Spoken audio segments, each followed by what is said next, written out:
नमस्कार। आदर्श विद्या मंदिर की ऑनलाइन क्लासेस में आप सभी का स्वागत है।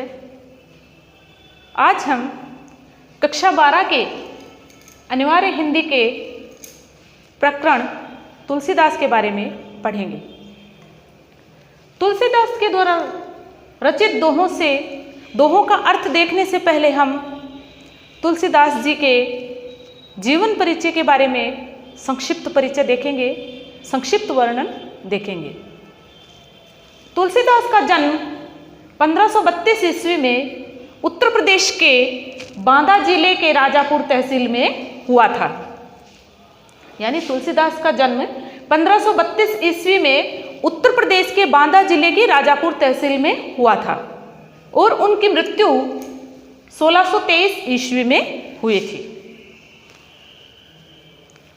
तुलसीदास जी का जीवन अनेक कष्टों में बीता और इन्हीं कष्टों के दौर से गुजरते हुए उन्होंने नरहरियानंद नामक गुरु से और शेष शिक्षा सनातन से ग्रहण की। तुलसीदास जी अपनी पत्नी से बेहद प्रेम करते थे, बेहद स्नेह करते थे, लेकिन एक दिन उनकी पत्नी के द्वारा उत्प्रेरित करने के कारण वो राम के अनन्य भक्त बन गए, राम से अनन्य प्रेम करने लगे और उसके बाद में वो भगवान श्री राम के अनन्य भक्त हो गए और अपने काव्य की रचना में राम को अपना आराध्य मान लिया। तुलसीदास जी राम भक्ति काव्य के प्रमुख कवि माने जाते हैं। उनके काव्य में समन्वय की विराट चेष्टा देखने को मिलती है। उन्होंने समाज के अनेक पक्षों में समन्वय स्थापित करने की चेष्टा की है। उन्होंने अवधी और ब्रज भाषा का प्रयोग किया। रामचरितमानस की रचना उनकी कीर्ति का आधार स्तंभ माना जाता है। रामचरितमानस की रचना के बाद में उनको समाज में एक उत्कृष्ट स्थान प्राप्त हुआ या उनकी कीर्ति का आधार स्तंभ कहा जा सकता है। रामचरितमानस के अलावा उन्होंने अनेक ग्रंथों की रचनाएं की, जिसमें विनय पत्रिका, कवितावली, दोहावली, गीतावली, रामलला नहछू, कृष्ण गीतावली, बरवे रामायण आदि अनेक ग्रंथों की रचनाएं की। तुलसीदास जी ने अपने दोहों के माध्यम से समाज में मानवता की सीख दी है। आज हम तुलसीदास के द्वारा रचित उन्हीं दोहों के अर्थ देखने का प्रयास करेंगे और समझने का प्रयास करेंगे। उन्होंने अपने दोहों के माध्यम से समाज के प्रत्येक पक्ष को मानवता की सीख दी है और हर क्षेत्र में समन्वय स्थापित करने की चेष्टा की है। धर्म में समन्वय, समाज के हर वर्ग में समन्वय, पारिवारिक संबंधों में समन्वय आदि उनके काव्य के प्रमुख विषय रहे हैं। तो आइए आज तुलसीदास जी के द्वारा रचित दोहों के अर्थ देखते हैं। नंबर 1 जो दोहा है, इसमें तुलसीदास जी ने काम यानी कामनाएं, इच्छाएं, भोग वासनाएं और क्रोध, लोभ और पारिवारिक कार्यों में आसक्त रहना, परिवार में आसक्त रहना, इन सभी को दुखों का कारण माना है और इनमें रत रहने वाले व्यक्तियों को कष्टों का प्रमुख कारण माना है। तो आइए तुलसीदास के द्वारा रचित हम नंबर 1 दोहे का अर्थ देखते हैं। काम क्रोध मद लोभ रत गृहासक्त दुख रूप ते किमि जानहि रघुपति ही मूड परे भव कूप।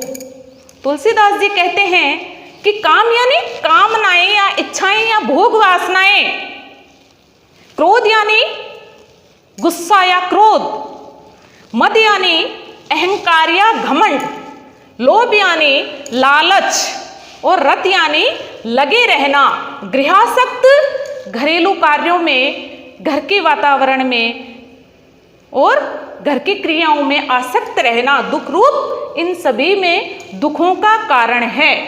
ते किमि जानहि रघुपति मूड परे भव को।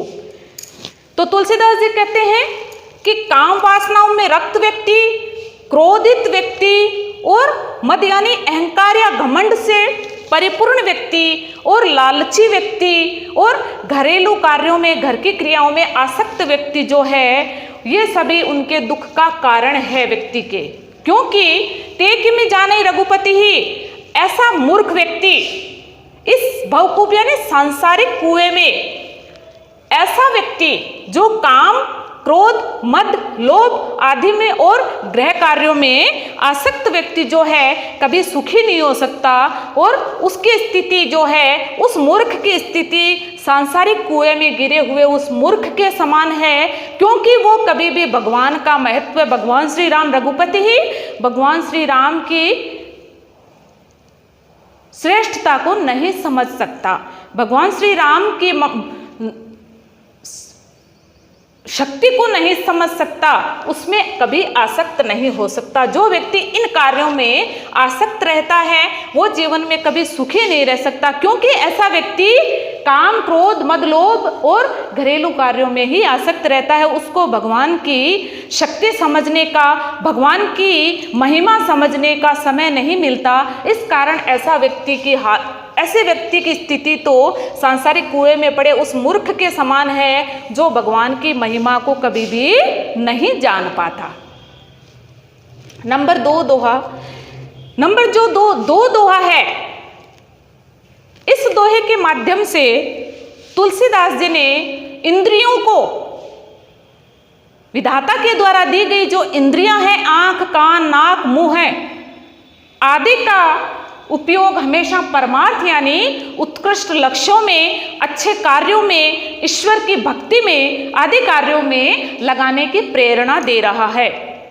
तो तुलसीदास जी कहते हैं कि कहिबे कहे रसना रची, सुनिबे कह किए कान, धरिबे कह चित हित सहित, परमार्थ ही सुजान। तो तुलसीदास जी कहते हैं कहिबे कहे यानी इसमें तुलसीदास जी ने अनुप्रास अलंकार का प्रयोग किया है। कहिबे कहे एक वर्ण की बार बार आवृत्ति होने पर अनुप्रास अलंकार होता है। तो इस दोहे में अनुप्रास अलंकार है और इस दोहे का अर्थ यह है कि तुलसीदास जी कहते हैं कि कहने के लिए, कहिबे कहे यानी कहने के लिए,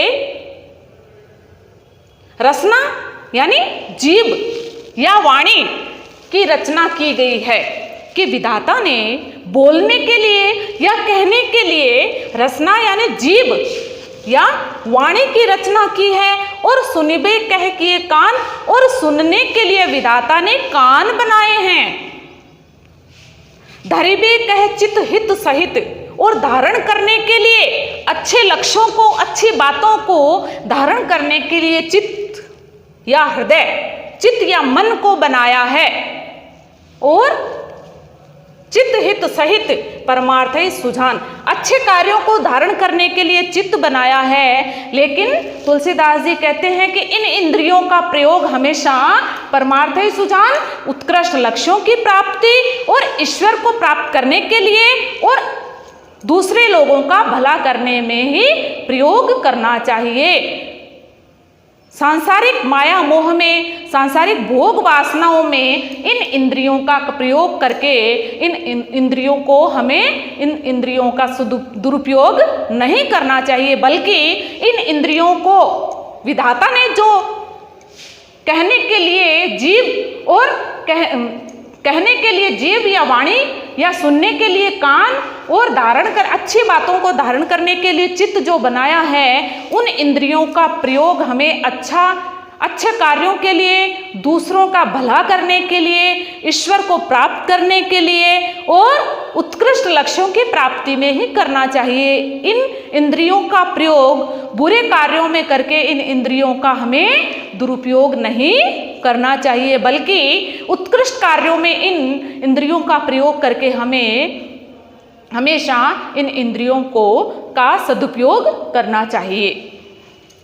नंबर 3 जो दोहा है, इस दोहे के माध्यम से तुलसीदास जी संगति और कुसंगति, अच्छी संगति और बुरी संगति का प्रभाव बताते हुए हमेशा अच्छी संगति में रहने की प्रेरणा दे रहे हैं इस दोहे के माध्यम से, कि तुलसीदास जी जो हैं सुसंगति यानी अच्छे लोगों की संगत, अच्छे लोगों से मित्रता, अच्छे श्रेष्ठ लोगों के साथ, सज्जन व्यक्तियों के साथ प्रेम, और कुसंगति यानी बुरे लोगों के साथ, दुष्ट व्यक्तियों के साथ, कुव्यवहार वाले व्यक्तियों के लोगों के साथ, इन दोनों के व्यवहार का वर्णन करके सुसंगत अच्छे लोगों की संगति करने की प्रेरणा अपने दोहे के माध्यम से दे रहे हैं। तो तुलसीदास जी कहते हैं कि तुलसी भलो सुसंगते।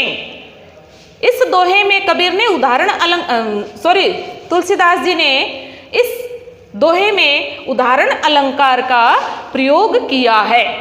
उदाहरण यानी उदाहरण के द्वारा इस दोहे को समझाने की कोशिश की है, इसलिए इसमें उदाहरण अलंकार का प्रयोग हुआ है। और इन ऊपर वाले दोनों दोहे में काम क्रोध, इसमें भी अनुप्रास अलंकार का प्रयोग हुआ है। और कहीं भी कहे, इसमें भी एक वर्ण की दो बार आवृत्ति हुई है, इसलिए इसमें भी अनुप्रास अलंकार है। और इसमें तुलसीदास जी ने उदाहरण अलंकार का प्रयोग किया है।